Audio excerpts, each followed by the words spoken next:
Hi, everyone, and welcome. This is Karen Newman. This is the Saturday Human Colony Hucolo webinar. It's Saturday, the 18th, is that right, of December 2021. This is our last webinar of the year, and so we're going to use this. Hi, everyone, and welcome. Here comes my YouTube. Here we go. We're going to use today to do something a little different. We have a lot of people in our group that are channels, who are healers, who are meditation specialists, and we're going to use today to set the intention for 2022 to do some healing and some beautiful clearing of energy, opening everything up for next year, as well as at the end, I'm going to do some personal readings for people based on questions that you're having, personal psychic readings, just little mini readings about questions about what's coming next year for you, what you can look forward to, and we can see what's going to happen. So yeah, so we'll start off with a light language blessing. We'll just have, who wants to do one? David, Susan, Angie, yes? Yeah, okay, yes. We'll start with the blessings, and then we'll come back and we'll tell you how this is going to go. And if Angie has any announcements, we'll do that after too. Okay, David, start with you. Okay. Peace, love, and healing for everyone listening. Kayan zoroma ataro ko tia zanze wa tu roma anani ahrato kuskra ana chichi raku.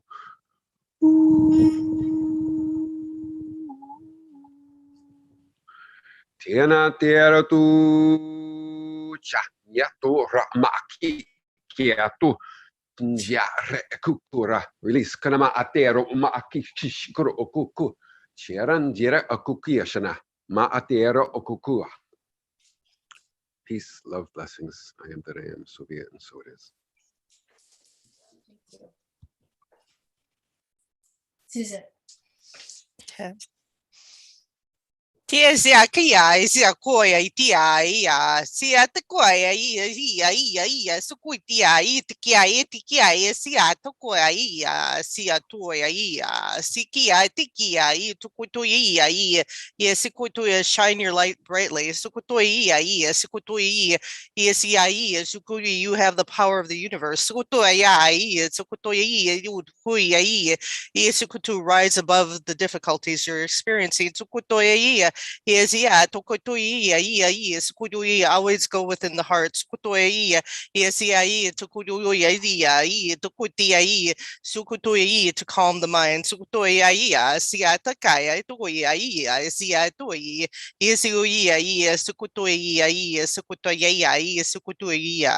Much love and blessings. Thank you. Angie. Yeah, I'll do blessing, and then I'll do my announcements. Well, I might do a blessing after you, so just, it's up to you. Blessing you, and then announcements. Yeah.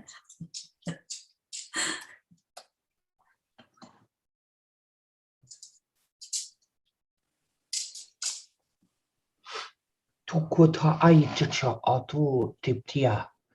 Hiticha tukutu taich. Naptachich katut kumtuti. Iata umtachik a. Hutu artukunchi. Tita nonatach at anachik a. Moa.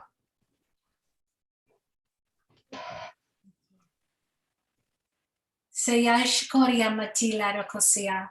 Iti shakomaya. Dila rochokia. Ima shaliarava. De phenomaya. Klikasi opashikata. Ni faria malashnia. Upria klikasante. Doria mandeasa. Lefikan yamani. Dikan shoriamani. La psicosupatikasha. Ipata.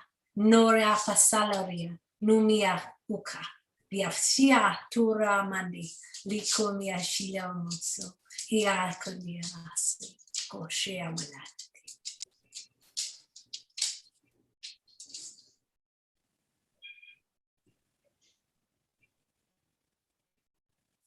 Okay, Angie, what are your announcements, my friend? Jim is going to be scheduling the next online class after he comes back from holiday. And that will be an English thing because that's people go on holiday. In the United States, we just go on vacation. So Jim is going out of town for a while. And so when he comes back, he said that he was going to go ahead and schedule it. So pretty much our first, I think it would be the 6th, would be the next webinar that he is doing. And we should have what that class is. And we're looking at doing it the beginning of April. He's looking at matrix class, a full 6-hour class, or there are several that are also requesting galactic energy healing. So we're gonna discuss that. We're gonna figure it out. We'll let you know as soon as possible. Most likely it will be, you'll have that information by that January 6th webinar. Have what that class is, and we're looking at doing it the beginning. 1 second, I'm trying to turn it off. You get to hear it twice. There's a problem. There's a disparity between like the YouTube thing. You can't turn it off. It just starts going, you know? So yeah, as I was about to do my light language prayer, I just got information that I should channel a message. So most of you don't know or may know, I channel a group of beings called Theos. They are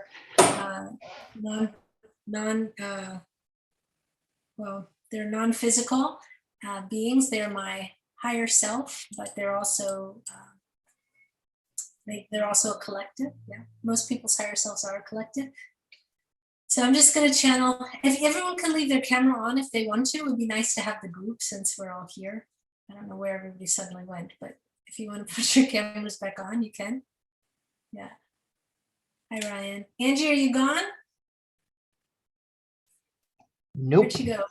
You just Nope. everyone just all of a sudden it's just me and David. Well, usually we turn off our Anyway, so cameras. I'm just gonna channel a brief message from Theos, just is in the new year, just in setting beautiful intention, just in sending love and healing, and then just keeping with it. To everyone that's watching today, we're gonna do something a little bit differently. We don't have a guest channeler shared, but we have everybody who's a guest here today sharing something, their light, their love, and we're going to just set some very nice intentions for 2022. We're going to do a little bit of healing. Angie's going to lead us in a grounding and centering and releasing meditation. And then, actually, I think I'll channel after that, Angie. So why don't we start with you, if you're there? I'm here. Okay, why don't you turn your camera? Do you want to be full screen, or do you want to be in your? I don't, no, don't put me full screen. Huh? No, don't put me full screen. Okay, I mean, I hope everyone can see you. Everyone should, because you're talking. So, yeah. Okay. All right, so just lead us away and we will take it from there. All right. Yeah. Everyone get relaxed and. So feet flat on the floor and be as relaxed as you can. Hands either on your legs, on the arms of the chair, but just as to be relaxed completely. Do a few in-breath cleansing and a few out-breaths releasing. So as you breathe in, you're going to breathe in cleansing energies. As you breathe out anything that does not serve you for your highest good. It could be a stray thought. It could be something that you're challenged with at this time. So when you breathe in the intention of clearing and purifying your body. And as you breathe out, you are releasing any thoughts, feelings, emotions that do not serve you or that you're struggling with.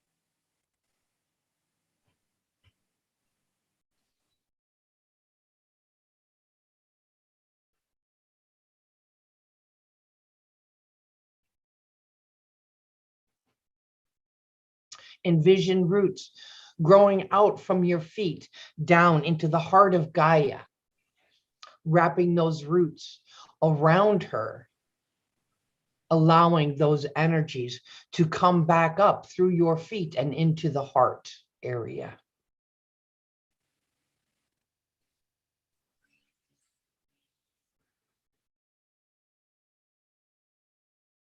Continue with your in-breath, breathing in intentions of clearing and breathing out what does not serve you.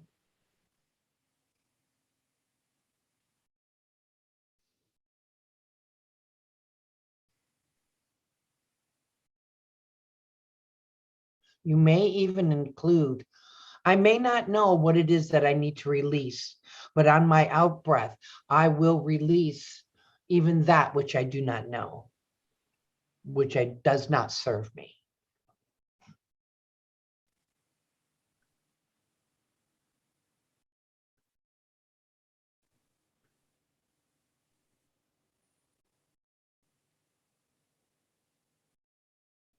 Send an energy from your crown chakra up to Father God's source.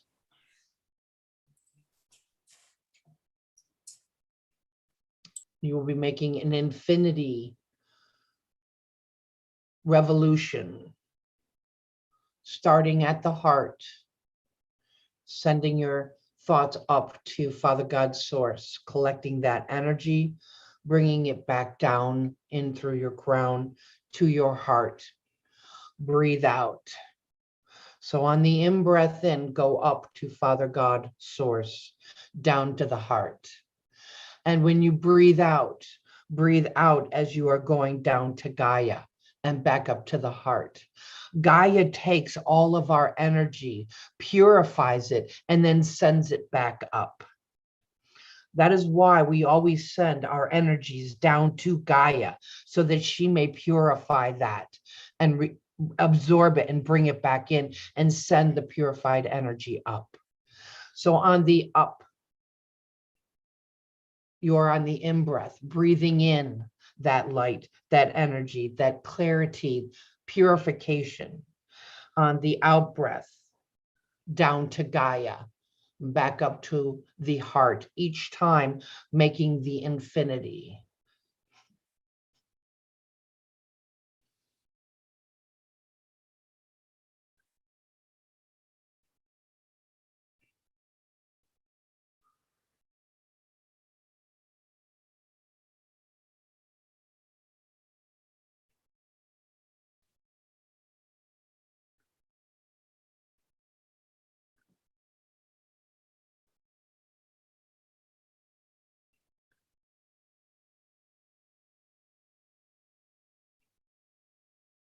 For those that are gathering the white magic, and even those that aren't, when your intention is down to Gaia, include the intention to also draw in the magic at a greater absorption during this time.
On the next in breath, breathe in your intentions for what it is that you are looking for into the new year. Your clarity, increased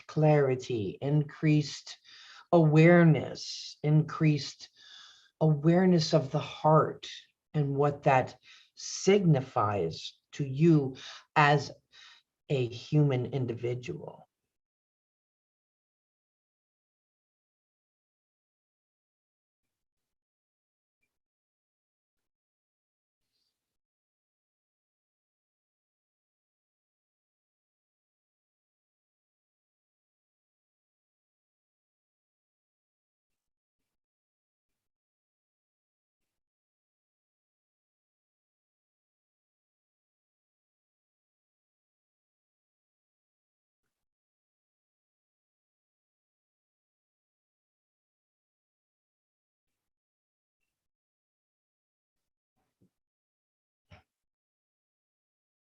See the energy light come back down through your crown chakra to your heart.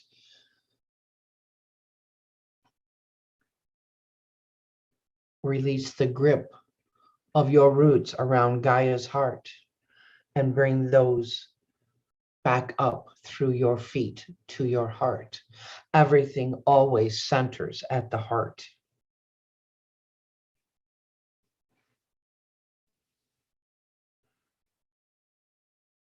When you are ready, you may open your eyes.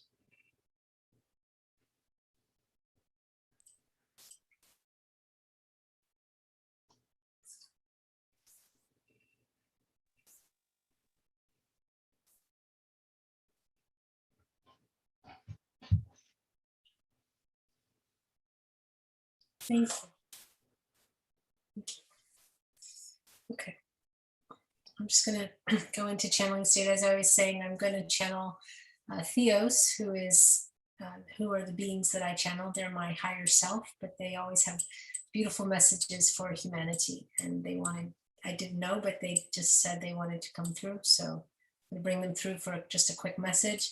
If someone wants to answer questions, you can just ask questions. You can just write it in the chat. Because I'll be channeling, I'll kind of be going back and forth between channeling and looking for. Angie, can you monitor questions so I don't have to try to do it too? Okay, let me make you a host here so that you can do that. And then if there's questions, if there's no questions, it's no problem. But let me just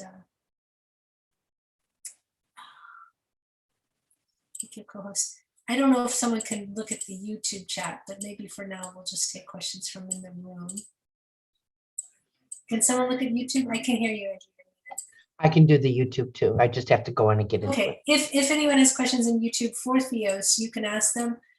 Their message is really very much a spiritual message about love and oneness and things like that. They really don't talk too much about our ET friends. So make the questions existential and about life, but we'll see what happens. And this will just be a short channeling because this was not even at all going to be what happened, but this is just what's coming through. So, okay.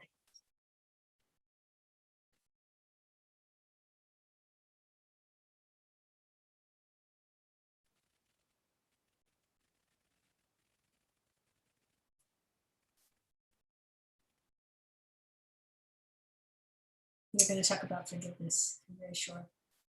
Thankfulness and appreciation.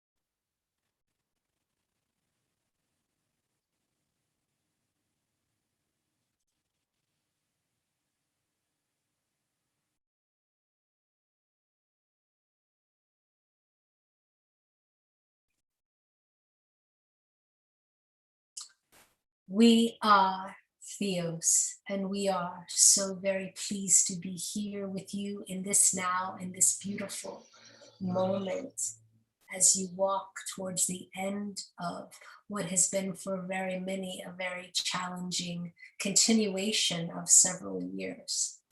And as we move into 2022, this is very much the opportunity and the very reason that we wanted to come through, to set your intention into the new year as it unfolds for you, to build the life, to build the opportunities, to build the way for you to move forward. Over this last time of 2021 and 2022, so much for so many has been stripped away.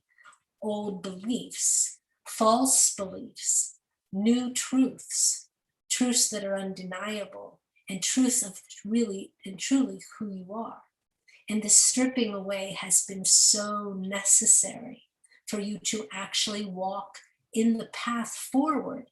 We've been talking for many, many years about ascension. We've been talking about expansion. We've been talking about finding your true divine nature. But in order to do that, you have to remove the coverings that keep you from remembering. And part of that is facing the biggest challenge of your life, to reprioritize and recategorize all of those things that you need to know in order to be truly who you are.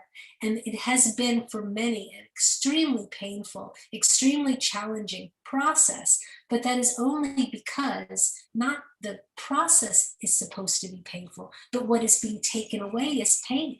What is being taken away is not true. What is being taken away is illusion. And that illusion has been really the point of suffering. So bringing you into truth, bringing you into knowing, bringing you into the fullness of your true self. It's not that you're becoming something different, it's revealing. It's the same as if you're taking a zipper and opening it up and realizing you've been there all along. So we just want to encourage you that some of the ways to do that are what we want to talk to you about right now. The first one is to be very much in the moment. We are talking about setting an intention for the future, but we want you to live in this moment now. Be truthful to yourself right now. We want you to walk into every now moment without the hindrances of unforgiveness, of resentment, of anger, and all of those heavy, heavy emotions that are like anchors and weights on your feet. We want you to be able to let those go.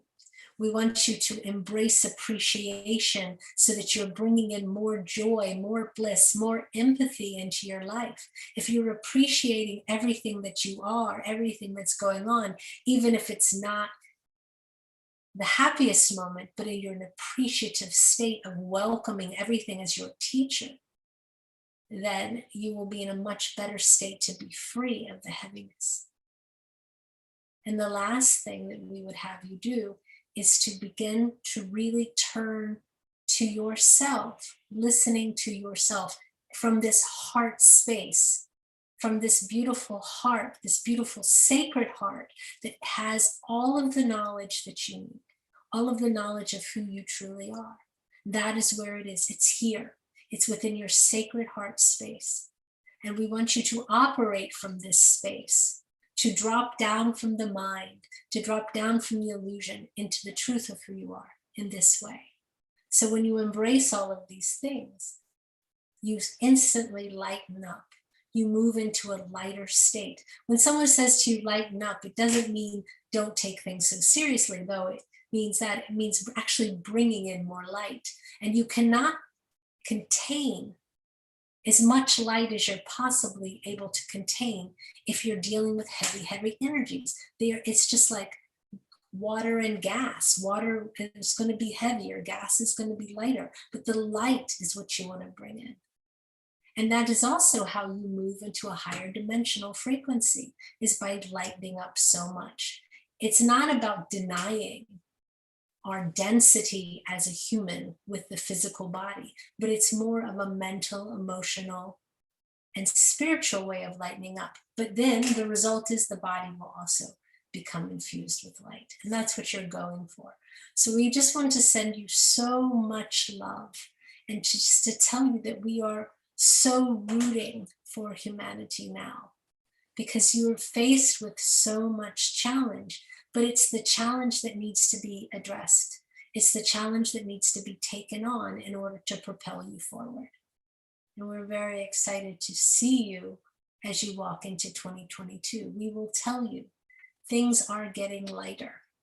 They really are. Things are about to get much better than you anticipated, though the struggle will still be real.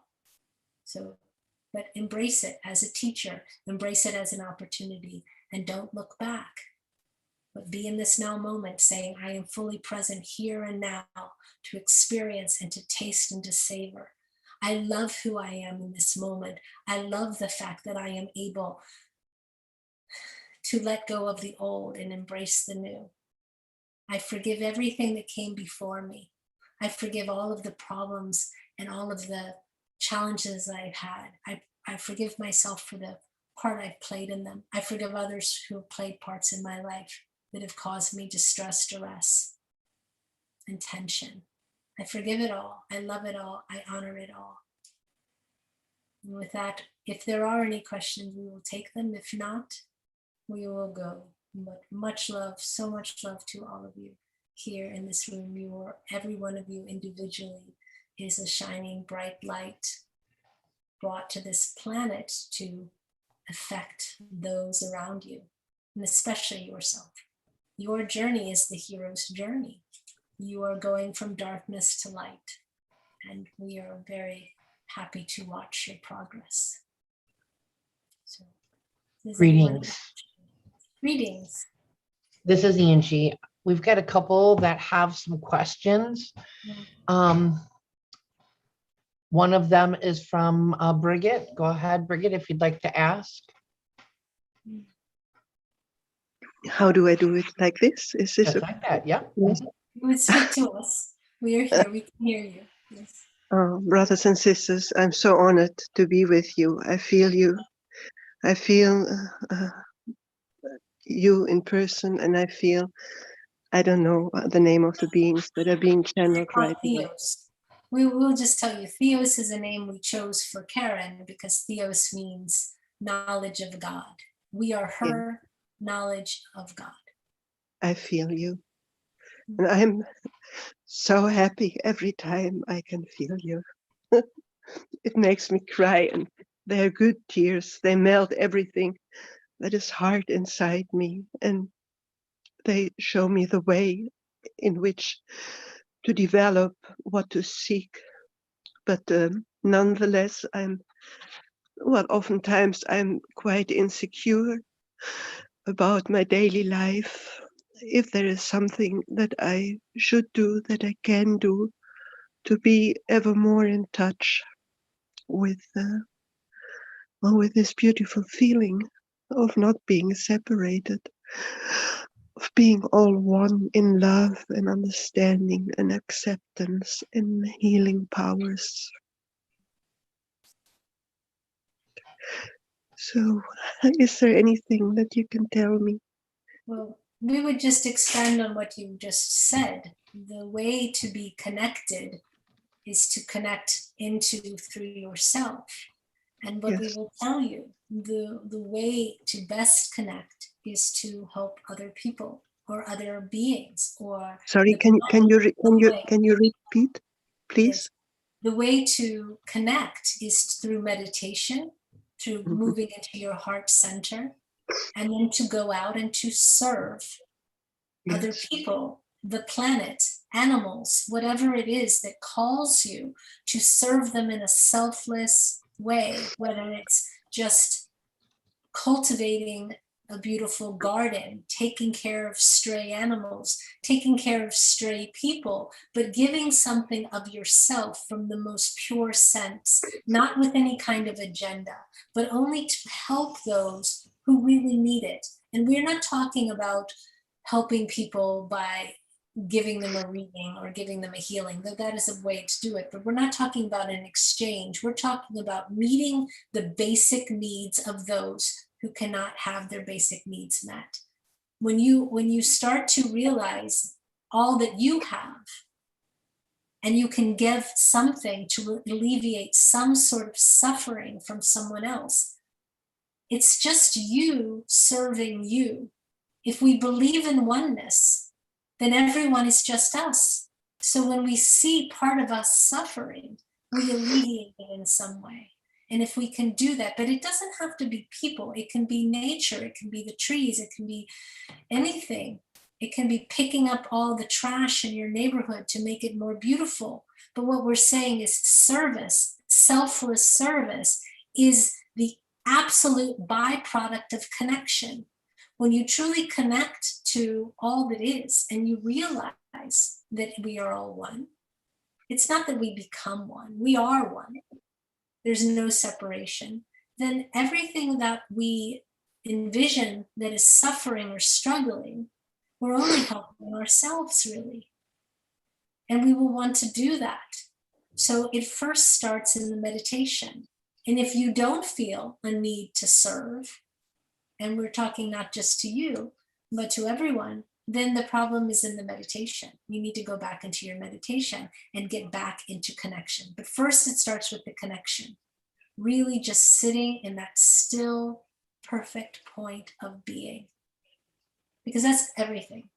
That's where everything disappears. That's where all desires disappear. That's where all needs disappear. And if you can go there, then you can open your eyes and look out into the world and say, where can I be the most effective? Where can I, and it doesn't have to be anything huge. It can be something so subtle, but it makes a huge difference. It alleviates the suffering. Because there's a lot of people, as you know, who don't know who they are. And they have no idea. And they're really only faced with what is going on in the world, and they see it as being a reality.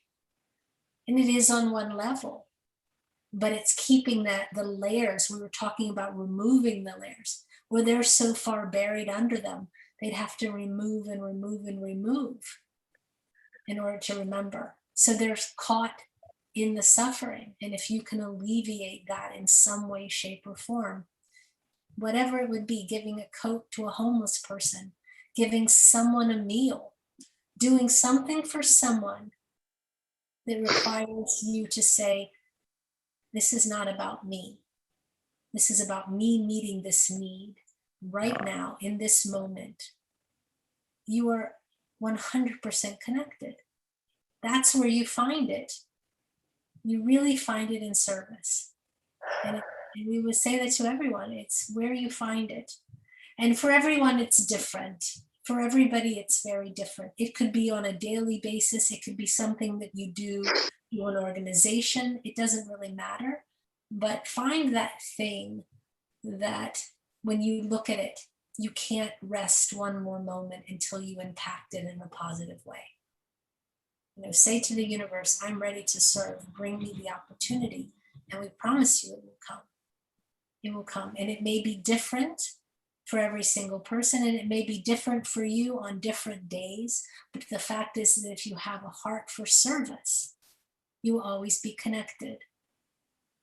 You can't look at suffering in the world and not want to change it, whatever it would be.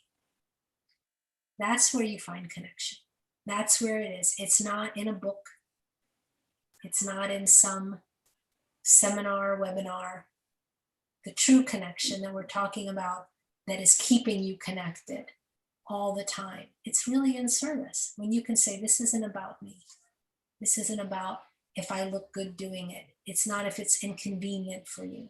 It's not about that. It's how can I eliminate the suffering because the person that I'm serving is really me. That's where it is. It's nowhere else. It really isn't. It's nowhere else. So I would encourage you to first connect in your meditation, get to your center point, and then ask the universe, how can you be of service? What needs to be done that you are ready, willing, and able on every level, in every moment to serve. That's what it's really about. And the beautiful tears that you have is because the bliss that you touch when you remember is overwhelming. It's the true truth of who you are. The beautiful, innocent, pure expression of love that we all are and have forgotten. Yes, thank you. You're so welcome. You're so welcome. All right, we've got a question from Ryan. I just want to, Greetings, before we greetings. do that, before Okay. they do that, 1 second, Ryan. Yes. Before we do that, I want everyone to feel this center point moment that we were just talking about, so that you know what we're talking about, so that you can experience it and feel it and know it. We're going to do 3 perfect ohms. That's what we call them. And so we want you to sit down and we want you to take a deep breath in, just breathing in for the count of 3 and exhaling for the count of 4 or 5. Just 3 times we'll do that. Just thinking of it as a wave of the ocean coming in, cresting for a moment, and then releasing. Again, coming in, cresting for a moment, and releasing. We'll do that 3 times, not as quickly as I'm saying it, but just very gently, of your own breath. It's not forced, but just breathing in, holding at the top, and releasing. Just think about a wave of the ocean. And then we're going to breathe out of the Om. And what we want you to do, and this is very specific, and we want you to understand this very specific. Om, the sound is not Om. It's not the crushing the M, but it's only the sound of O, with your mouth gently closing. The sound is created when your mouth closes. And what it does, like the wave, it pulls you inward. So you're going to go out with the O, and then you're going to allow your mouth to close, and you're going to hold the sound. And we know possibly that our sound gets clipped, but just allow that sound to extend for 3 or 4 seconds. Just take a breath, and we'll do it again. And we promise you at the end of 3 times, there'll be a stillness that will come. And that is the place that we talk about that perfect point, because in that moment of pure focus, that's who you truly are. That is the stillness, that is the oneness, that is you connecting to all that is. And in that moment, there is nothing else. And we want everyone to experience that. So we invite you, if you would, to join us in this. Keep your microphones muted, please, because the sound will go over, but we will do the sound, and we hope it doesn't clip us off, but we will just do it together. So just sit up if you can. And you're going to breathe in through your nose and out through your mouth. So we're just going to breathe in 3 times, very gently, very deliberately, but very gently. So breathing in,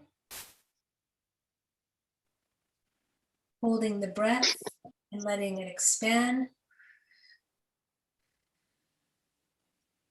Bridget, please mute your microphone, please. Taking a deep breath in. Letting it expand out. Taking another deep breath in. And letting it expand out.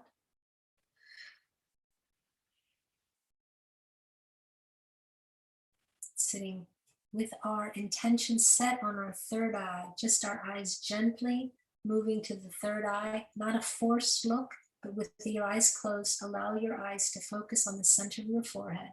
We're going to take a deep breath in, and we're going to let it out with Om, and then after a few seconds, close your lips to continue the sound of the Om for another few seconds.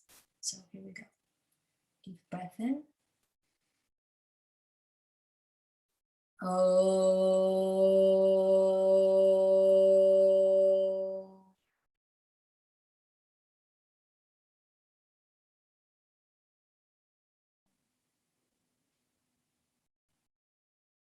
Deep breath in through the nose. Om.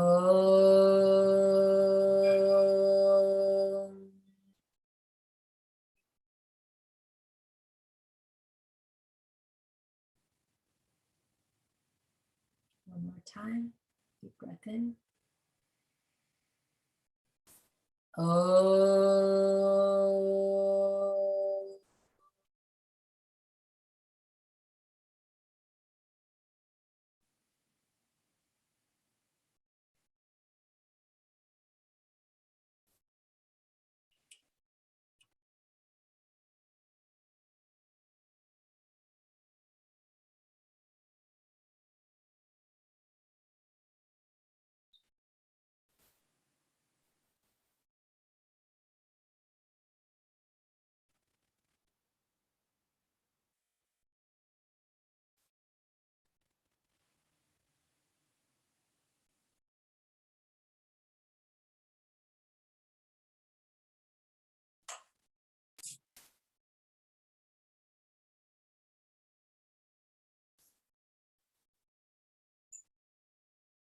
This is the clarity of that moment, of that pure connection.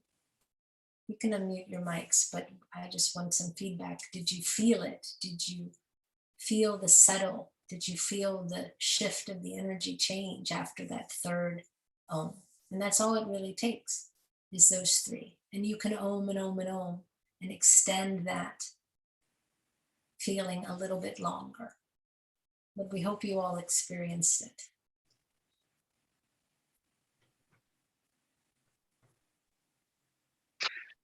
Oh, it feels like a beautiful flower in my chest, or a pearl. It's So if you shining. do that and then ask the universe how to serve, that's where you're going to get your answers, in that moment, in that still moment. Yes. It felt great. Thank you. I do that a lot. Perfect. So you had a question, Ryan. Yeah. Can I ask like what species and what density you're in? Just curious. Okay. Well, we are not even in bodies at all. So we are more energy. We have been drawn as being in bodies because we have a sort of form, though we do not have any density to us whatsoever. So we are really outside of time and space. We are not standing. We've laughed and said we're standing on the corner of eternity and infinite and an infinity at the same time, because we are not focused in any dimension or density at all. Okay, just wondering. Yeah, I just wanted to get your take on soul agreements and soul binding. Like, my highest self is a ninth dimensional Andromedan, and I've had some past lives and past connections with this reptilian, this lower density reptilian, and now in this life, he's become an attachment, and he has put cords and Anunnaki locks on me where my crown chakra is blocked, and it's hard to get past this soul binding agreement, as you will. He doesn't want to change anything about it. So I just wanted to get your take on my situation and see what is your opinion on sort of soul agreements, soul bindings. How do you get out of them if the other soul or being doesn't want to make any changes?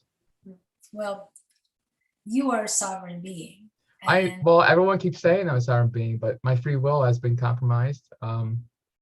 When they essentially hold up the sham agreement to other healers who have attempted to sort of send archangels down, they sort of adhere to this agreement.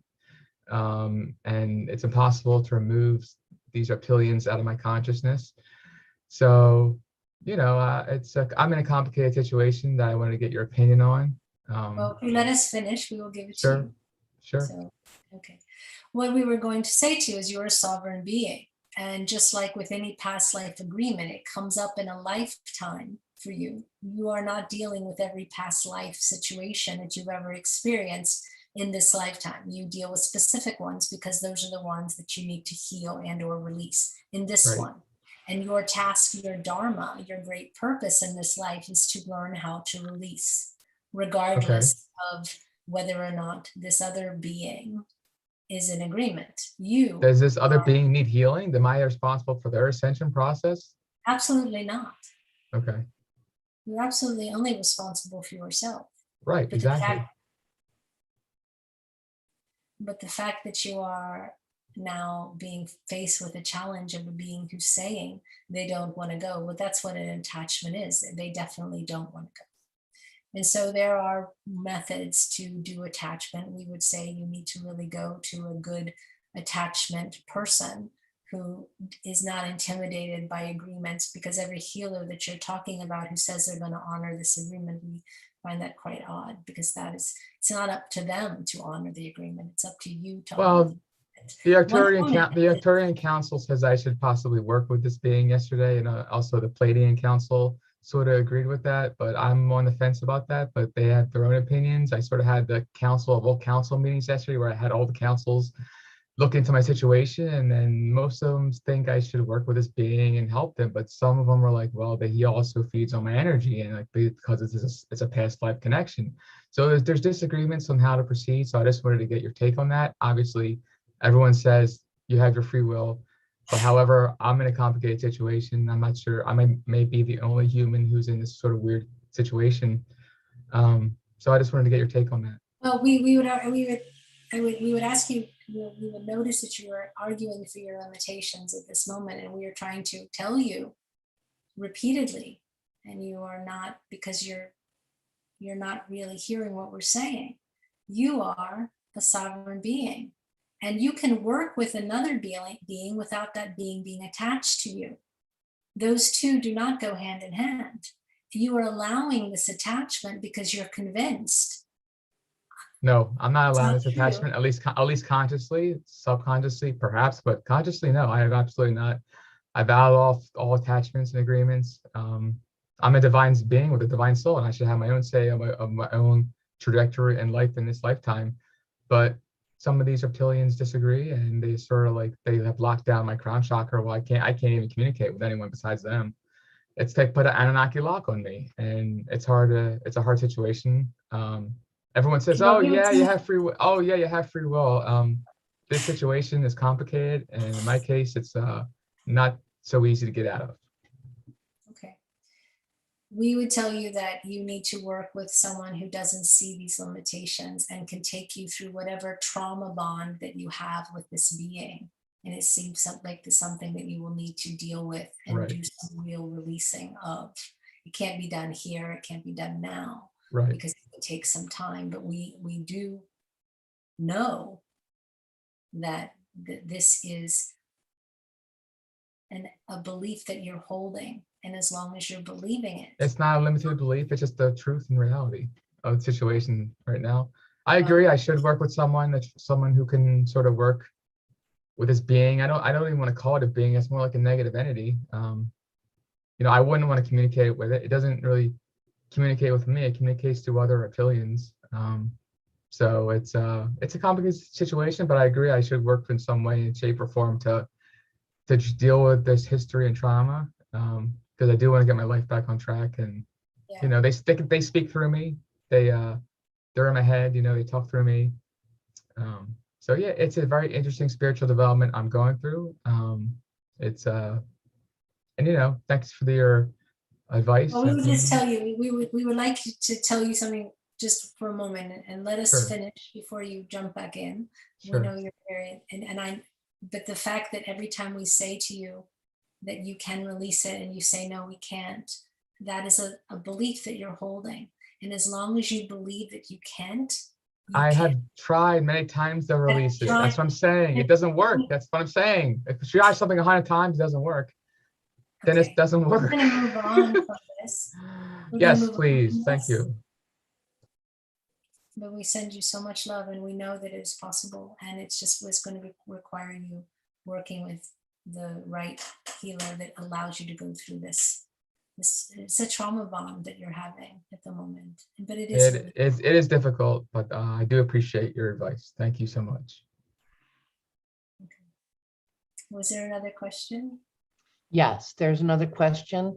Joan has a question, and it says, if we as a soul is already complete, why do our soul need to be expanded, or why do we call, or we call a soul growth? if a soul is already complete, why our soul needs to expand, or we call our soul growth. Say it one more time. If we're already complete. Angie. Are we still here? Yes, if we as a soul is already complete, why does our soul need to expand, or what we call a soul growth? Well,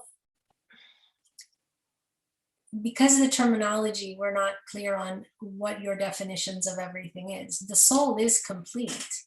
You are a divine being. You have an individualization of identification, but you are truly one with everything. There is really no differentiation between you and all that is. But part of the journey of the human, or part of the journey of incarnation, is going from a state of not remembering to remembering, at all the degrees of it. And basically, it's all a play on having experiences and seeing how you would do with experiences based on the level of awareness that you have. It's really that simple. So your soul in and of itself expands by way of all the different experience it has, but your true sort of meta soul, or your main soul, which is the same soul that we all share, is complete. So it's only about experiencing and growing an experience, and then going from the entire incarnation experience is going from not knowing to knowing.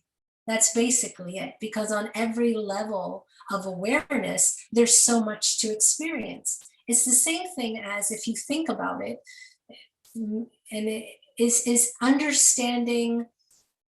If you take a television, for instance, and you turn it on and you have no understanding of how a television works, you think, wow, there's all these amazing pictures and I'm watching them, and are the people inside that television real? But as you get older and as you start to understand, that these are TV programs, that these are programs that are put on. Not only are they TV programs, but there's actors and there's other people. And then if you look at the actual television, you start to understand that the electricity fuels the television, that the cable that you're using brings in all of the information, but the TV itself is just the place that it lands. And so the fascination with it changes. The same thing with your soul. Depending on where you are in your journey, your ability to understand your life is going to shift with your awareness. So the more aware you are, the more you'll have a fuller understanding of it.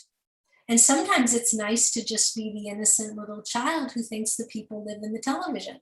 And sometimes you learn not only how a television works, but you learn that you can make televisions, that you can improve televisions, that you can maybe be an actor yourself. You can write the material that they're doing. You could produce the show. Or there's so much more to experience. And you are able, through your soul's journey, to have every part of that experience, not just watching the show.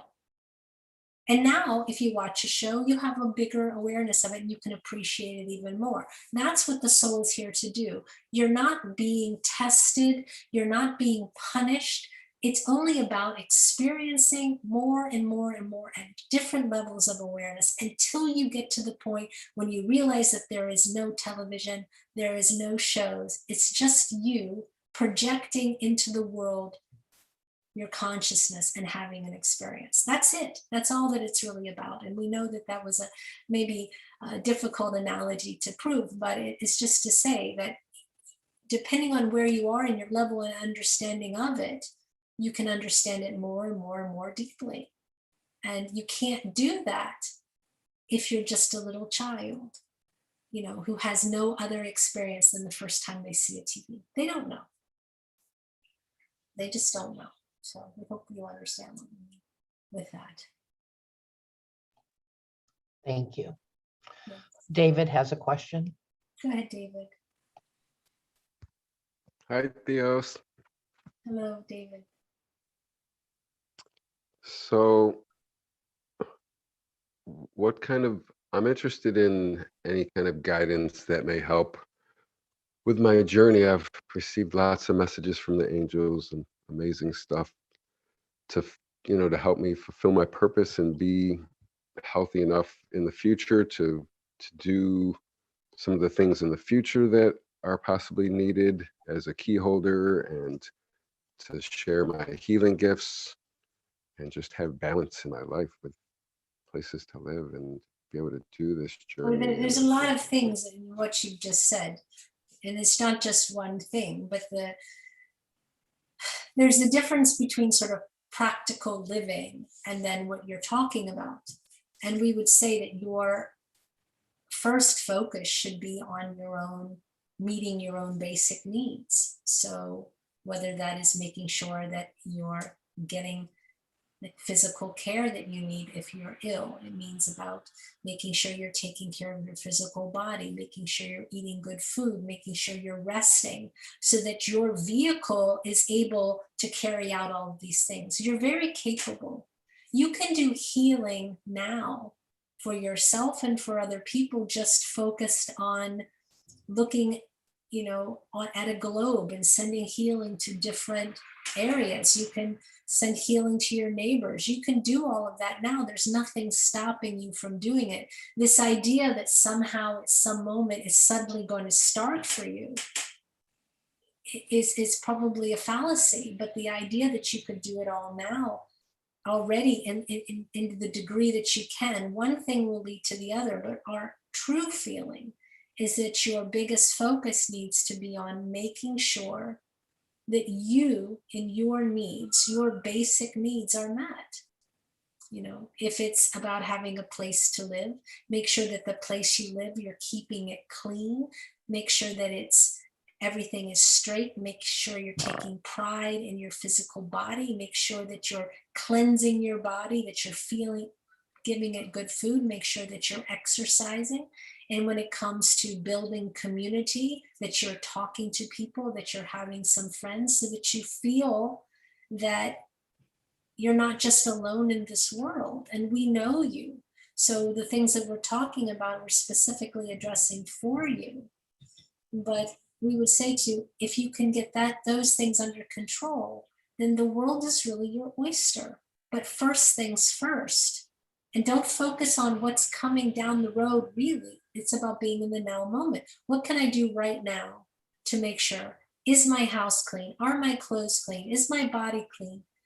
Am I eating good food? Am I feeling okay? Am I resting? All of these things are very important. All of them are very important. Make sure that whatever you're bringing in through your eyes, through your ears, through your skin, is good and uplifting and fulfilling. That means the things that you listen to, the things you consume with your ears, whether it's television or internet or music, make sure that is giving you something. It's a blissful, uplifting, positive message for you. Make sure, again, with the food, make sure what you're seeing, again, is positive, beautiful, uplifting for you, so that you're not in a state of dealing with, this is terrible, I shouldn't be looking at this, or it's making you feel down, it's keeping you down. You are very much in control of that. You can control what you see, eat, and feel. You can control what you hear. You control the words that are coming out.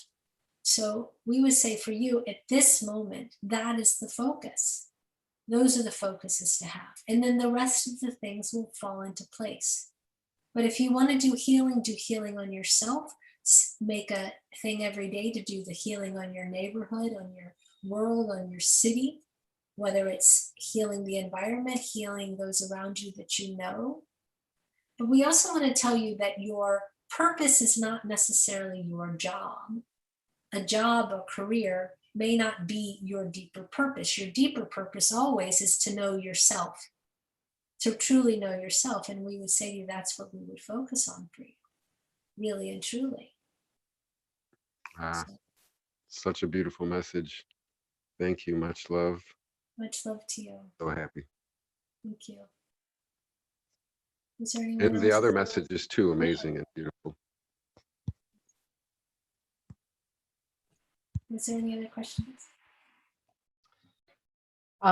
We have one in the YouTube. Liliana is asking, what's the purpose to go from dark to light? And what's after the light?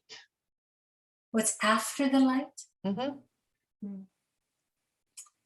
Well, the purpose of going from dark to light, it's not literally from night to day. It's about ignorance to illumination, from ignorance into knowing, the not knowing into knowing. They're both important, but after the light, there's only light. You know, after the light, there's only light. There's nothing really after it. It's actually all light, and the ignorance is not actually darkness, but it's the covering of not being able to truly see. If you are standing in a bright room and you take your hand and put it over your eyes, you can't see. But it's not that there's darkness, it is perceived darkness. So the purpose is to go from not knowing who you are to knowing who you are. And the reason being is because the people who don't know who they are struggling in this world. They're thinking that their job is their life. They're thinking that the cruddy experience that they're having is all that there is. That's why. They're thinking that the person who lives in another country, who has another religion, is somehow different than them. They're thinking that that person is another. It's the idea of otherness that is in the darkness. In light, we know, we can truly see what is real, you know, what is truly real. And what is real is that we are a divine being. We are one divine being because everything is one. There's no separation. There's no Karen and Angie or Karen and David or David and Ryan. Truly, when we shed all of that, we realize it's all just been one the whole time. That's what we'll realize. And as soon as we realize it, we will cease to be, because we will be absorbed into the light. But that's another story. So the reason to go from darkness to light is so that you can have the experience of knowing who you are, as opposed to fumbling around in the dark thinking there's nothing else, and thinking that this is really real, as opposed to an experience for the sake of experience. And truly, it's like a game. It's like, can we get from not knowing to knowing? We are really rats in a maze of our own making. But we get there. Maybe not in this lifetime, but eventually we get there. And the sooner we get there, the more we can experience life from the standpoint of the observer and really not be affected. And then that's when we go in and we really serve each other. We help each other along. We root for each other, and we try to eliminate suffering however we can. So that's the reason. That's the reason. But darkness has a place. It's part of the trigger to remember. You know, it says in Hinduism that there's only 3 ways, and Eckhart Tolle talks about this as well, but he got it from Hinduism, that there's only 3 ways that man reaches enlightenment. One is through deep meditation, sadhana it's called, spiritual practice. The other is through death. When you die, you reach meditation. The other one is through pain, the suffering and loss, because that forces you to see the world without the preconceived idea. It's the same if you ideally love someone, you fall in love, your heart is so open, you just believe that they're the perfect person, you and them are twin flames, you're twin souls, you're going to be together forever. And the next thing, what happens is that person leaves you and you're devastated. That is a perfect moment for growth and expansion, because it forces you to let go of a idealized illusion that everything was going to be a certain way, that you were this person. And you're forced to look at yourself from another standpoint of, who am I now without that identity? And you start to realize that you are not really who you think you are. And that goes a little far, but we'll just say, you know, if you cut off your hand, are you any less you? You're not. If you cut off your arm, if you cut off both your arms, if you cut off your legs, you're not less you. The soul is still there. So if you're not your hand, your arm, your situation, who are you? That's the question. That's the neti approach of inquiry of, if I am not this, who am I? Well, I am that. I am that which remains. So that is why we go through this, to remember who we are. Ultimately, that's it. The ultimate purpose of anyone, everyone always says, what is my purpose? Where should I go? What should I do? Your purpose is to remember who you are, truly who you are, truly, truly. And if you don't know, then you still have some work to do. But that's the ultimate purpose. It's not about, do I get this great job? Oh, is my purpose to be this? No, your purpose is to know who you are. And if you don't know who you are, then you're not living your true purpose. If you're not in pursuit of who you are, we would say. So that's why we go from darkness to light. Have you had reincarnations in some dark lives and some negative experiences? Well, we have had many, and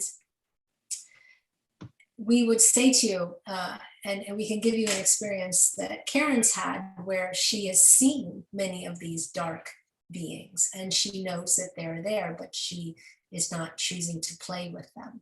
And that's the difference. You can play with them, and there are worlds, hell worlds, and these kind of negative arenas where dark is light and light is dark, but ultimately the journey of soul is the same.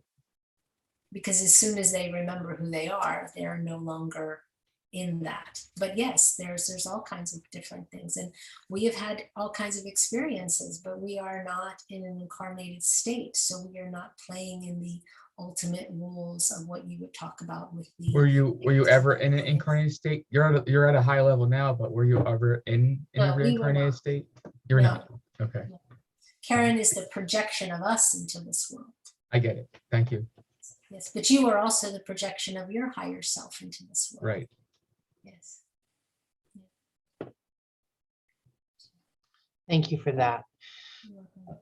Ike is asking, it's been said many times, asked for it is given, but he has been asking and for a long time, and it seems not given. What am I missing, if anything? What is he asking for?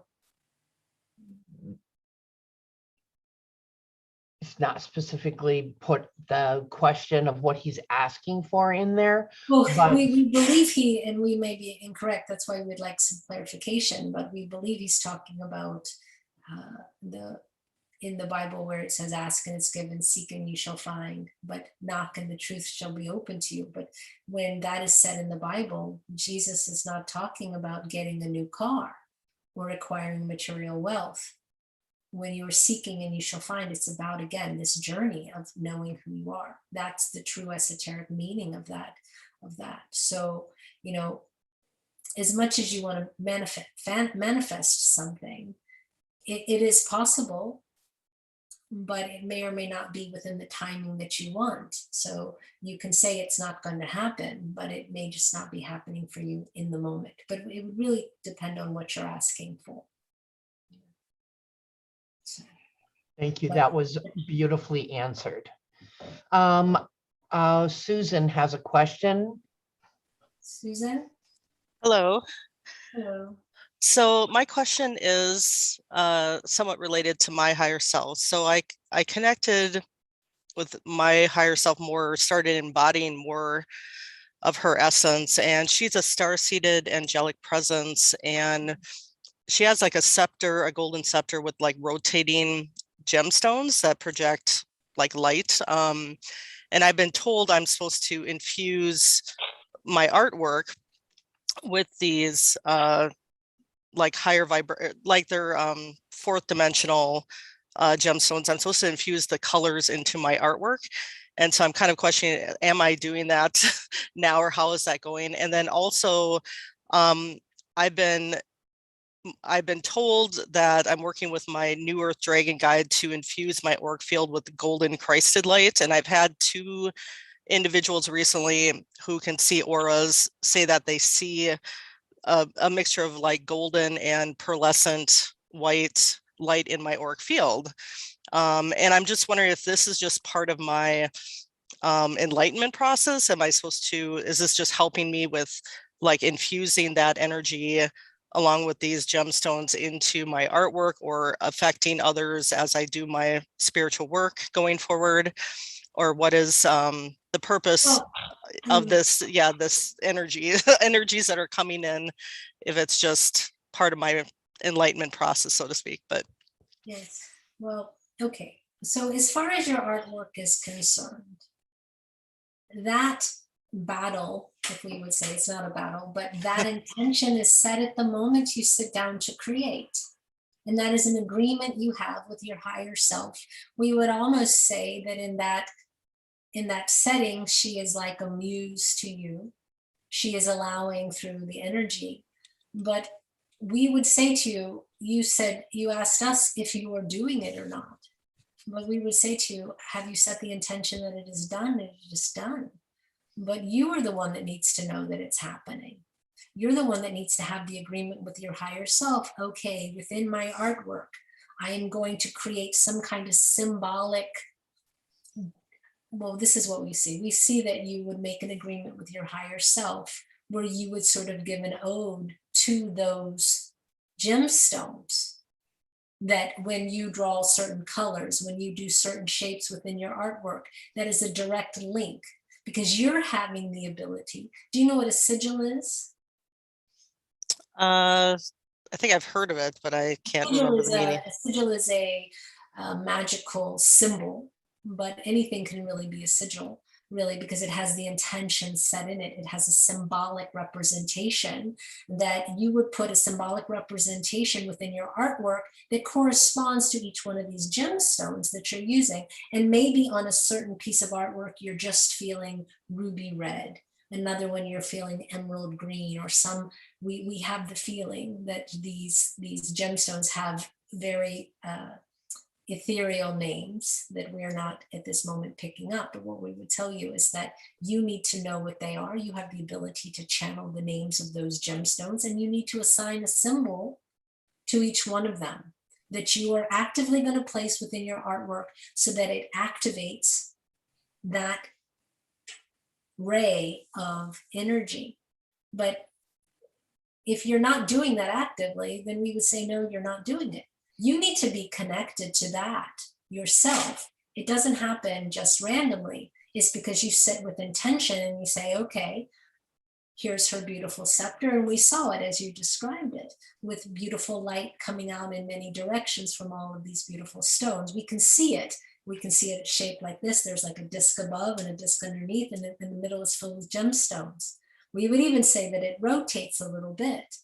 So there's a light coming off. This is what we're seeing. So what we would tell you is, you need to sit down. First, we would encourage you to draw that. Okay. You have an active representation. We would have it draw, it would be sort of like a diagram. You would draw that. Here she is standing there. She'll pose for you very nicely as you draw her. Yes. And then you take each gemstone and then you sit down and you meditate on the gemstone of what it is. What does it represent? What are the feelings that come from that? Is it about joy? Is it about bliss? Is it about healing? What kind of healing? Is it sacral healing? Is it chakra healing? Is it healing of land? And you would give each stone an attribute. And then you should intuit, what is the symbol? Or maybe it's only the color that needs to be the symbol, but we would, or to be the correspondence, but we would tell you to take the correspondence of that and infuse it, use it into your artwork. And everything that we create as creative beings is an energy. Now, for instance, Karen says her house is alive. She talks to her house. The house has an energy. We don't think that her house has a being living in it, but it has consciousness. It is consciousness. And so also what you're creating is conscious. And the more connected you are to the knowledge that it is consciousness, the more that you can infuse those different gemstones into your artwork. So you can say, every time I put red, this specific color red in, it is connecting to that. Oh, I'm feeling that this artwork, I want it to go out and heal the ocean. So you would use the already acknowledged meanings of all of the different gemstones that are there that you've already intuited. You've got your guide there, sort of your, you know, thing that you can look at and say, oh, what does this one mean? Okay, this one is about this. I'm going to pull that energy in. And as you sit down to make it, you would say, now I'm intending to use the gemstone of this within my artwork. It'll be symbolized like this, so that all that see it are affected by it, so that they are healed, so that they are brought into knowledge, so that they are blessed in some way. Do you know what I mean? It's not for it to happen. It's for you to do it. And the reason it hasn't been happening is because you haven't done it. But you have much more power to do and to create. And just because it's something that you create, which is also out of the ether, basically, all of the creativity coming through you is also part of, you know, the divine plan of you bringing in energy, but you're putting it into something visual and that has power, but put it in with intention. Don't make the artwork and then hope that you're getting the energy. Put the energy in as you're doing it with intention. Everything we do with intention has power. Things that we do without intention have power, but they usually don't have the power that really benefits us, because it's kind of like willy-nilly, you know, it's like willy-nilly attention. So the energy is willy-nilly as well. But the more intention, especially positive, beautiful intention. You know, people always wonder why people with a negative agenda seem to be so powerful, because they're really committed to that negativity. Whereas a lot of people who are very positive are just like, wee, love and light, and they don't even set intention. You need to set powerful intention, just as powerful. What do you want this painting to convey, or this artwork to convey? What do you want it to do? What do you want the effect to be? You set that intention. With every stroke of my pen or my paintbrush or whatever you're using, I am intending through love and through joy and through awareness that I'm bringing in this energy, and the effect is this. And you visualize that as you're doing it. And that's how you're bringing it in. But you don't just hope that it's going to come in. No, your job as the actual physical being, we were asked by Ryan if we're physical, and we understand why, because we're talking about all the things to do, and we're not having the same challenges as him because we're not in a physical body and we're not even incarnated. So, you know, we can talk very esoterically, but real world stuff is a little more difficult when it's practical on the ground. But that is the gift of being in a physical body, is being able to have a singular focus. And so since you are the projection of your higher self in this world, you were brought in this world to do all the things a non-physical being can't do. You know, you're there to actually make the artwork. You're there to make the things, to infuse them with this energy, but you do that through your intention, and you actually do it through your art. So what kind of art are you doing? Paintings? Are you doing like acrylic paintings? I mean, I usually draw and then paints, but yeah, I have been told it. Yeah, you're absolutely right to the intention. I think I've been getting too much in my head, but I'm starting to figure it out. That I recently, your paintbrush is your wand. Yes, and once I let go of get out of my head and just do it, then it turns out like magic. It turns out beautifully once I get out of my head. And I've been told this energy is supposed to work like an oracle to affect others and help them with like their awakening process, or help them on their journey somehow, you know. But just like we said to David, don't focus on way down the road what it's going to do. Focus on making the most complete artwork you can in the moment. Set the intention of what you want it to be. It's just we have a lot of times, and we work with many different clients in different things, and we work with a lot of people who are writers, and the writers talk about how they want their book to have an effect, and they want it to do all these things, and they haven't written the book yet. You know, we would say to you, make your part of this is not what it's going to do, really. your part is to bring as much of yourself, as much of your pure intention into it, in it, and to create it. Because what it's going to do is really not up to you anymore, because each person is going to have their own experience with it. It may affect some people, it may not affect others, but your intention can't be that. Your intention has to be able to create in the moment, in that artwork, however long it takes you, whether it's days or years, to create this one perfect piece that has every bit of your soul and intention in it in such a pure way. That is your part. The way that it happens afterwards, you have nothing to do with. Yeah. We say to you, it's good that you have the knowledge that that's what it's going to do, but that would not be the focus. Our focus, if we were in your physical shoes, would be to make sure that every paintbrush I have would be one that is an extension, not only of my hand, but the extension of my intention. That every paint that we use would be the vehicle with which the intention is put onto paper. The pre-design that you probably do as you map it out. My intention is what? What of the tools? See, all of these gemstones are not just magical, things for you to use. They're also your tools to infuse into your painting to give it that much more depth. It's like eating a beautiful dinner made by your grandmother, and she poured every bit of her love into it. The cookies that she would make, the pie that it just tasted that much better. Why? Because it was made with her love. That's what you can bring to your work. That's what you do. Don't worry about what happens after you create it. Focus on creating it. Put all of yourself into it, and then it will do its job after. But it's not about what's going to happen after. It's what's happening in the moment. And that's the part where you get to savor. You get to allow the creative force of the universe to come out of you and onto paper in a real evident way. Anyone who makes something, is it something made with a creative spark, or is it something just thrown together? With the detail. Make sure that every detail, every stroke is intentional. There's so much to savor in that. You're not just throwing it all together and saying, go out into the world.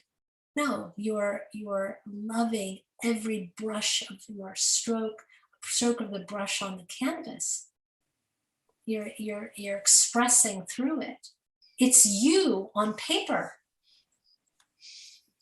It's you on paper. Yeah. Recently, I I finished a unicorn painting, and it's once I returned to my childlike joy. I returned to the now moments, and really just let that creativity flow through me without thinking about it. Then everything turned out great. But before that, I was getting too much in my head, thinking about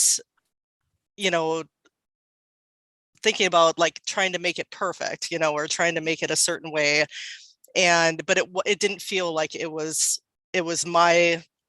didn't feel like it was coming from me. It felt like it was coming from other people. It's coming from you. Or just that I was thinking too much about it and not being in the joy of the creative experience. We will tell you something. You are good enough for it to come from you. It doesn't have to be from anyone else. It's coming from your higher self, which is you. Coming through that, you are good enough to make the painting, to allow the energy to come through you. But it has to come through you to get that exact painting. You can never get that exact painting if, say, Karen made it. It would be completely different, because what's coming through her and what's coming through you is filtered through the beingness of being Susan. Yes. So you are fine.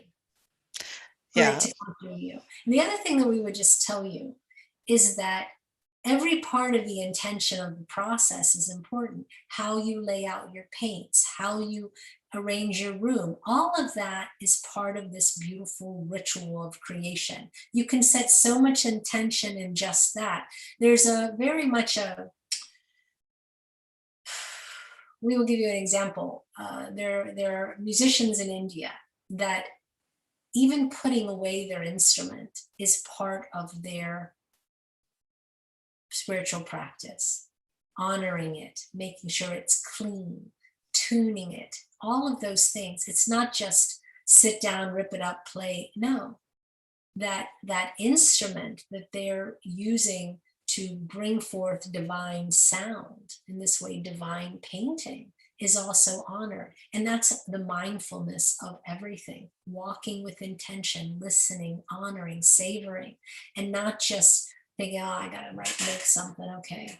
No, really make it a sacred event. I am going to, in this moment, use the beautiful instruments that I have, the wonderful paint that I'm having, my intention, my creativity, this drawing that I made, I'm going to put it onto canvas.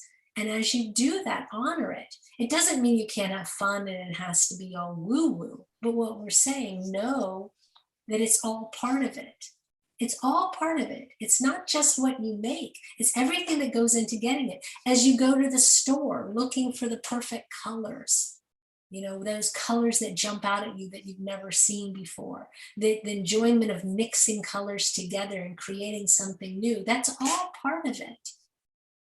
And it's not just about the painting or what it's going to do after, but it's also all part of it. And there's so much to savor and so much to experience, the depth of it, connecting to your paint, talking to it, you know, talking to the consciousness of it, listening to it, asking the canvas what needs to be revealed onto the canvas. There's so much to connect to. It's really a joyful process, and we're very excited for you that you get to do it. But we would say work with your higher self and get the definitions of all those gemstones. And as far as the auric energy, we're going to go to that very quickly about the dragon. It's the same kind of thing.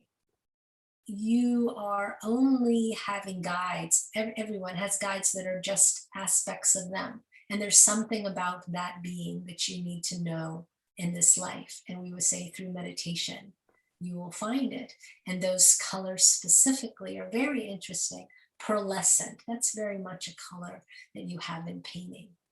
We would say it's there to aid that as well. We don't think that they are not connected, those two things, at all. We think they're also there. Look to those colors and see if you can put those also on canvas, and ask, why are those colors important? What energies do they have and do they bring?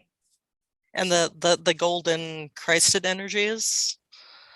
Well, Christed energies is just Christ consciousness, is it not? Yeah. Oh, I've been recently hearing that like the unicorns are connected to the ascended aspect of Sirius Lacumae, which has golden Christed energy there. And I know I have a connection to the unicorns as well as the dragons. I'm just wondering if like I'm bringing in, since I'm connecting to these beings, if they're assisting me with bringing in this golden, you know, Christed energies, or you know, to just assist me with the work I'm doing. Or Of course they are. Yeah. They're all there working for you.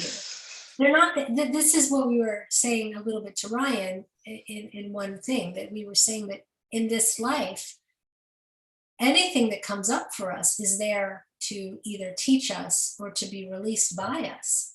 That's always what it's there for. It's either to be healed or to be integrated into us. So, you know, you're not having these experiences or these awarenesses of these connections for nothing. They're there for a reason, and they're always there for your own ability to know more deeply all the things that you are, and to heal different things. But we would say to you, specifically for the dragons have so many beautiful aspects. They have so much fire, depending on if they're a fire dragon, or they have the energy of water, or all of the elements. I mean, they are purely elemental beings, truly, and there's a wisdom that comes with them. And we would say that's definitely something.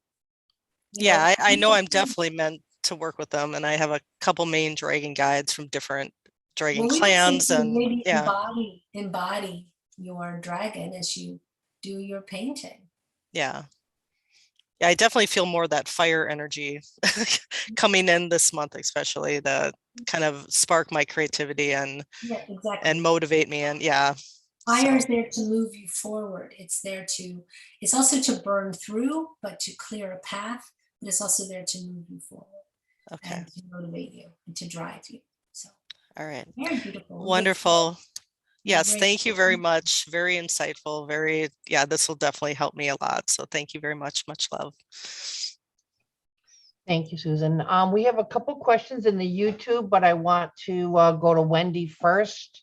And Wendy. then we've got only just there's about, less than 15 minutes left. So I'm We'll not answer as sure. many questions as we can, and then we'll Thank you. sum it up Thank with you. the forgiveness prayer. This one much quickly and much more deeply than we had anticipated. But Thank you so much.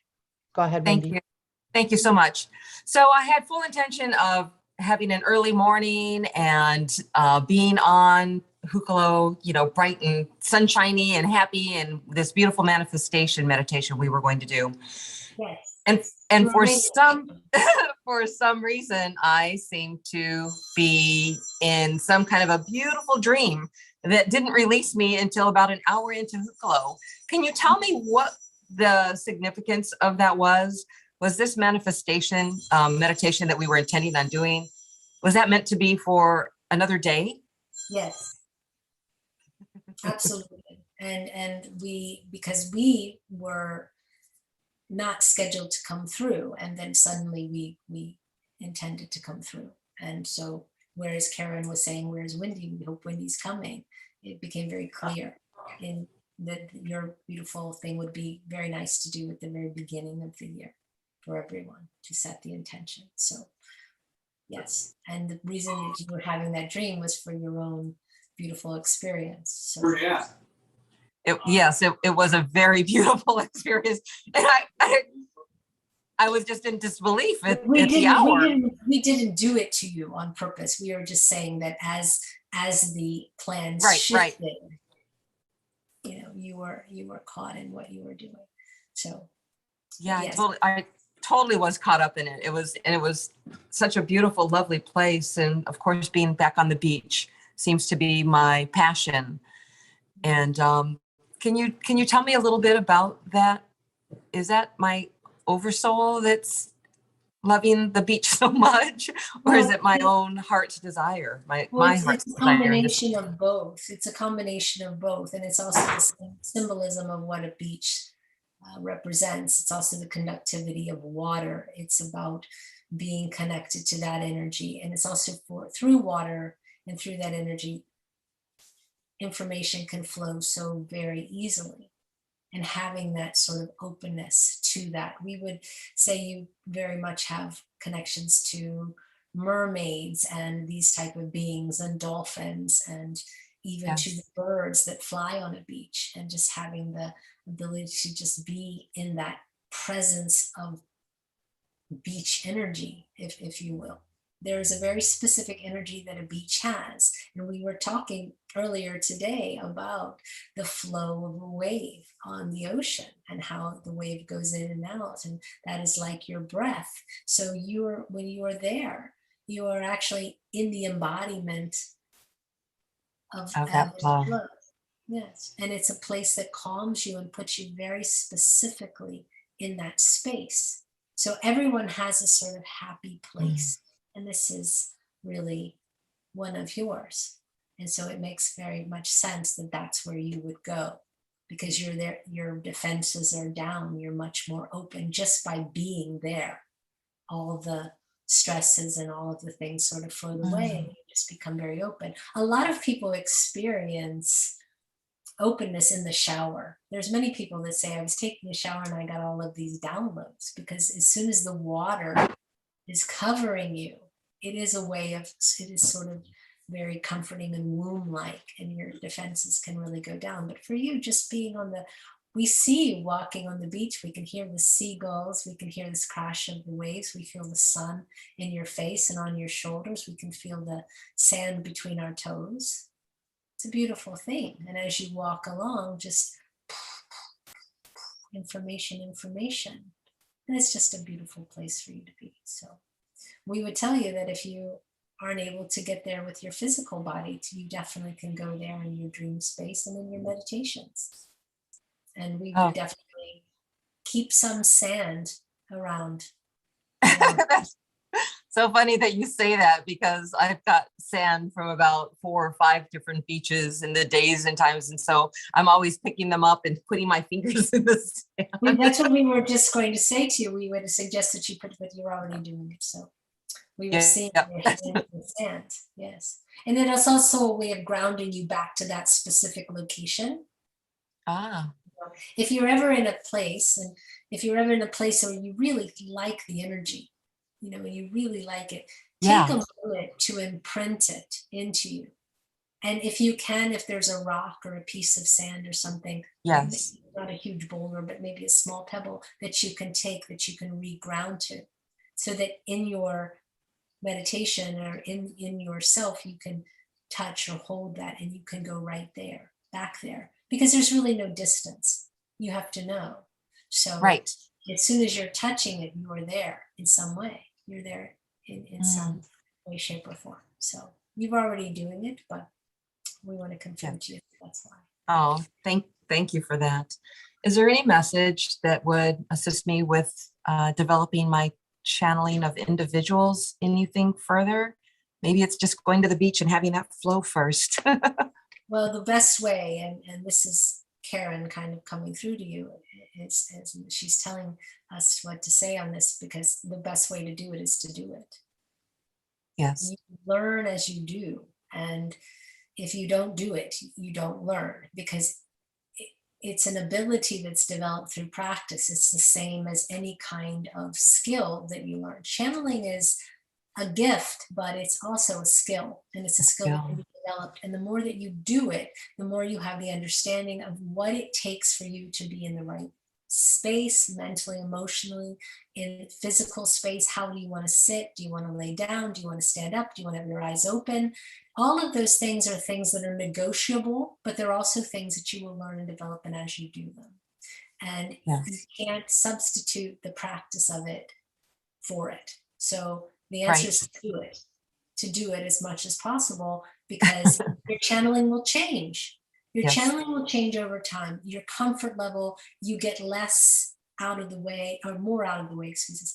You get more out of the way, and just the ability to lock in, hold that energy for as long as you can, so that it's just purely coming through. We will give you an example, because Karen's bringing it up. When Terry was here just the other day, she doesn't channel long, and she was very fatigued after a short amount of time. There's channelers that can channel for hours, and there's channelers that can only channel for a few minutes. And that just has to do with how much are you channeling? How much flow are you allowed through you? And that just comes from doing, and you learn what you need to do. We know that Jim, when Cham is channeling and he's channeling Grendel is hard on his throat, and he needs to have that water there. These are all things that you will discover, but you can't discover unless you do them. And you also start to find more purely, we'll just go more purely, what is your core message as a channel, because that will also grow and expand as you develop your abilities. So. I completely understand that. And I noticed that for me, that I tend to channel large bodies of energy, big collectives, things like the blue ray and the sky and sound, and, the collective of the whales and the dolphins. So I tend to do these larger, broader, expansive beings. And they say that it's because not everybody can hold that kind of energy without getting completely wiped out, but for whatever reason that I was made to be able to do that. So trying to wrap my mind around that versus having like just one specific person come in and say, okay, you're connected to, like maybe like Seta, who is, my Telos guide. Well, we will correct you just a little bit on that. Oh, yes, saying. Thank you. It's not that what you said is wrong. We would just say that to give you another perspective, is that channeling, we said in a moment, is a negotiation. You are in charge of your physical body. You're in charge of your own energy. You as a channel, you can have a small channel, you can be very wide open. And when you're more wide open, you can take in more energy. But you can also negotiate the level of intensity of what comes through. But it's also, again, about building the sort of muscle of channeling. When Karen first channeled us the first time, she felt like she was being crushed by our energy. We came right through, but she wasn't used to it. And she was like, call me on the phone. It's too much. I can't take it, But it was just about her really relaxing and being able to really open and get out of the way and allow that. So that's part of why you also not just channel. What we were saying with Susan, you don't just start painting and throwing paint on a canvas. There's a lot of pre-work that's involved. Not every time, but especially in the beginning. Once you kind of get it, you don't have to do the pre-work that much anymore because you already know it. It's something, it's like when you get in a car now, you don't really have to remind yourself every little thing that you're going to have to do. You've done it so many times, it's now muscle memory for you. But in the beginning, it's about, do you have a gatekeeper? Do you have a being like Archangel Michael or some divine celestial being that is gatekeeping for you, not allowing energy to come in that you don't want? There's a lot of people that get caught up in this, oh, I only want great energy and I'm afraid of anything else and I can't keep other stuff out. We don't think that's you, but we would just say that's because they don't have a being like Archangel Michael or another one that is already gatekeeping. You shouldn't have to sit down and worry that a negative being is going to come through. You should have already set the stage in your pre-work that's just not even allowed. That's just nothing that you're going to allow. And you've done that already. So that when you sit down to channel, only beautiful, positive beings are coming through. So you already know beautiful, positive beings are coming through. You don't want them to all come through at once because that can make you, you're pulled here and there. And you want their energy. You want to have a constant check. Do you feel that the energy is too much? Do you feel that it's too heavy? Not because their energy is heavy in a density sense, but they are infinite beings. You are one just small, puny human trying to bring through you infinite expansive energy of non-physical beings who basically are as big as the universe. So it's a lot to take in, but saying maybe just allow the energy to come a little slower. Do I need to negotiate? Do I need to relax my body? Am I holding any tension? Holding tension in your body is what the resistance is. It's, am I sitting in the wrong way? Are my shoulders down? Am I totally relaxed? Am I breathing in a good way? Have I had too much to eat? Am I too tired? Have I had too much caffeine? All of those things are part of making yourself really able to channel. So it's just like being a singer. When you go to sing, is your voice too tight? If your voice is too tight and constricted, not only can you hurt your voice, we won't say that you can hurt yourself as a channel, but the sound comes out squeaky, it comes out less full. And the more relaxed you are, the more your throat is in a good temperature. Temperature can be a thing, that you've had good rest. All of those things are part of your learning. And you will learn them. You will find when you channel, sometimes it doesn't feel as flowy, but you notice that your body is all tense. And then there's other times you're like, wow, it was great. I was just open and everything was really good. What do I need to do to recreate that? And those are just some things, there's, pardon us, Karen the last couple of days, because of her home sale, which is going very well, and Wendy was part of that. Thank you. There was some twists and turns over the last couple of days, which she will tell you after. But she was so stressed out. She was supposed to be working, and she works professionally as a psychic. She couldn't do readings because she knew that if she was going to do a reading, she was just going to be projecting all of her own stuff, and it just wasn't going to be good. So she took those days off because she couldn't do it. So being a good channel, first and foremost, is you being in tune with yourself, knowing that you're relaxed and open and able to do it, and then just do it. do it as much as you can, as often as you can, with as many different people as you can, because every person has a different question, and that's just the opportunity for you to bring forth more and more and more different information that you never would have brought forth before. When you're answering only your own questions, you're definitely not deep diving, and you really don't. If you are answering your own questions, you can channel them, but you can also just connect and get the answers, really. But it's when someone who you really don't know asks you a question that you've never heard before, that's when the energy can really flow, because you're being forced to go out of your own comfort zone to connect into something much bigger so that you can really bring it through. And as that happens, you have the trust that it works, the trust that it's really good, and the joy. And when you're in that joy, you're even more open. So it's a really a good thing to work with different people with different questions that are beyond something that you know, really know.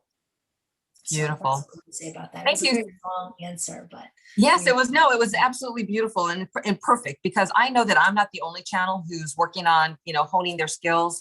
And it's interesting because I found that that is one thing that I keep saying is I need to practice. Who can I practice with?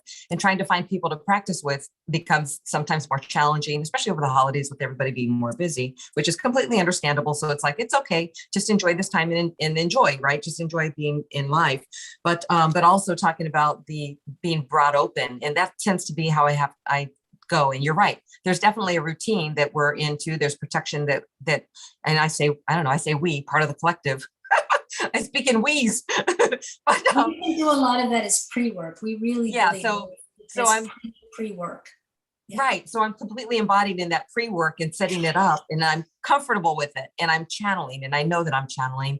And it's always interesting to me afterwards to be like, oh, wow, I just had that experience. But I do like the other pieces of the puzzle that you gave us, because it's that little bit of, hey, go take a walk first, or like get into your more relaxed state before you set your intention to work with somebody. And then also, I think that also expands my awareness to our abilities, in that working more individually, one-on-one, saying, hey, can I channel with you? I know I'm working with you on doing this, but can I do some channeling with you and see if I can find people who are open to working with me, so that I do get more of that experience. And I think there are others that are listening will also embody the same thought field. Yes. And the other thing that we would give you as well, just as a last thing that's very important, many people, Karen only channels us, though she, through us, speaks with many different beings.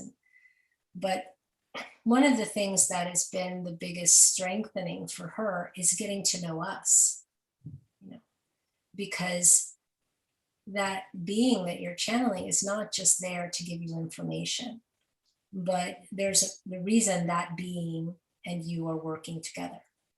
And so you, as a person who is having the opportunity to tap into divine knowledge through another entity and their own unique perspective of it, you need to know them. What are they about? What is their connection to you? Understand that more fully, so that when you are channeling these beings, you're channeling a dear sacred friend that you already know. And there's a lot more trust there. There's a lot more intimacy there. And you will have a much more quick connection, a much more fluid connection, and a much more full connection than you would have than if, oh, I'm channeling this being, but why? Why is that being picking you? And we say always that all these beings are connected. They're all part of you in some way, some aspect of your soul. But why this one now? What can you learn? Karen knows us now, and it has evolved over time what she knows about us. But the more intimately she knows us, the more she already knows what we would say in a certain way. The more that the exchange becomes more rapid fire, because she already knows our perspective on so many things. And when she's talking to people, sometimes she'll say, well, Theos would say, and because she knows us. It's just like anyone. If you know Yes. them, you know how they think, you know what their agenda is, what their mindset is. And it's important to know that. And a lot of people, when they're channeling, skip that because they want to just channel as many beings as they can. But we would say to you, good quality channeling allows, especially if you're dealing with your higher self, you need to know your higher self. Your higher self has, you are the projection into this world of your higher self. Your higher self intended you. We don't know if you know Yes. that, but you're their intention. So why? What did they want to experience? Because you're the one in the physical body, you're the one running around, you're the one able to touch things and, manipulate matter. You're the one. But what is Yes. it that they knew that they could get through you? And that's something that would be very good to know. So that's the last part of that. Beautiful. Thank you so very much. I so appreciate your time. My blessings to you and sending you light and love. Thank you. Thank you so much, Theos. We are after the top of the hour, and so we thank you for all your wonderful words, and instructions, and We weren't coming through until we were, and we were very pleased to meet all of you.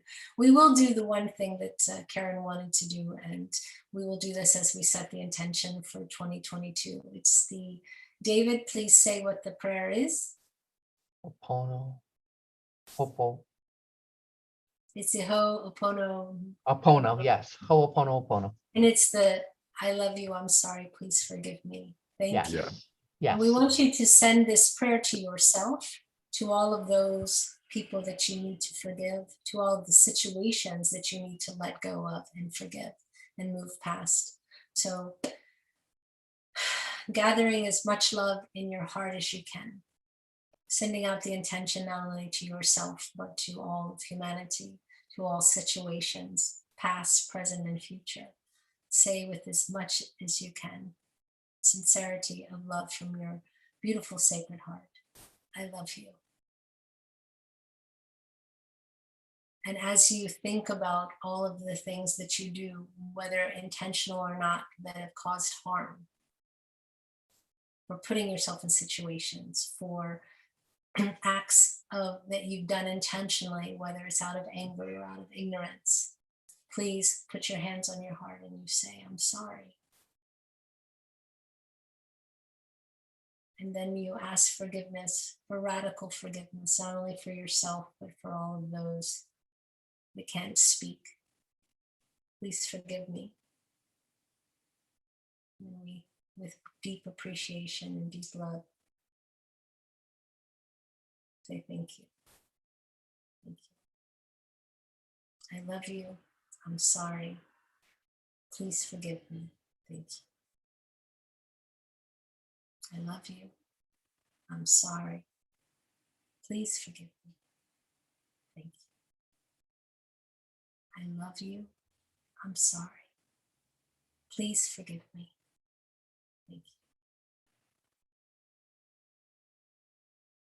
Let's just end with one beautiful Om, and then Shanti, Shanti, Shanti, peace. And we'll end there. Take a deep breath in. Om.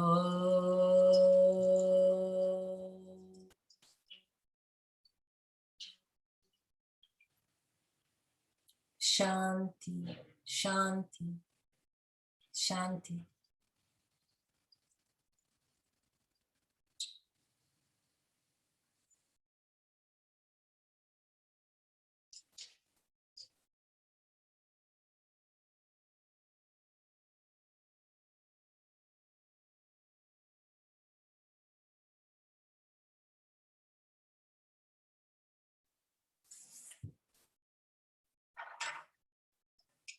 Thank you so much.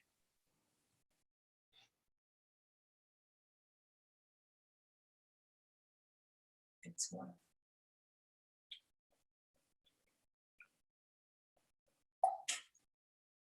Oh, thank you. So, everyone, much love to you. We will be back in 2 weeks I will be running repeats on the channel, but just so you know, Jim won't be here. Both Christmas and New Year's are on Saturdays, so we're not going to ask you to be in a webinar on those days, but we'll be back on the 7th with Jim Charles, 7th in January. In the meantime, have a fantastic holiday. Spend all the time you can with your loved ones. Make some dinners, pass them out to the homeless if you can. Do something kind. If you have an extra coat, take it out to someone who's cold. Yes. It'd be Saturday, January 8th. Saturday, January 8th, of course, because I have no sense of time. I never know the real date. It's the second Saturday of it's the second week. So in 3 weeks. So much love to everyone. Thank you to everyone in the YouTube. Thank you to everyone in the room. And thank you for your support of Human Colony this year and every year. And we will see you very soon. 2022. Yeah. Much love to you.